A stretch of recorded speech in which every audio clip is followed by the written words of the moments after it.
আসসালামু আলাইকুম। কি অবস্থা ভাই, কেমন আছেন? আশা করি ইনশাল্লাহ সবাই ভালো আছেন। আমি আপনার আগে উজবেকিস্তানে ছিলাম, তো এখন আসছি আপনার তাজাকিস্তান থেকে। আপনার এখানে শহরের নাম হচ্ছে আপনার বুশাম্মেল। তো আমি বুশাম্মেলে আসছি।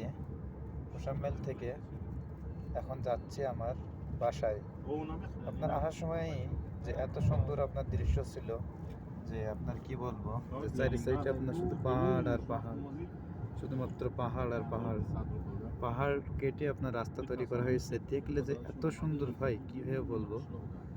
তো আপনার রাতে রাতে আপনার ভিডিও করা যায় নাই, ওই সাইডে আপনার পাহাড়ের ভিতরে এমন কোনো আলোরও সিস্টেম নাই, শুধু ওই যে গাড়ির আলোয় যেটা দেখছিলাম সেটা আর কি আপনার অনেক সুন্দর, কিন্তু আপনাদেরকে দেখাতে পারি নাই। তবে ইনশাল্লাহ এবার থেকে প্রত্যেকটা ভিডিও আপনাদের সামনে তুলে ধরার চেষ্টা করব।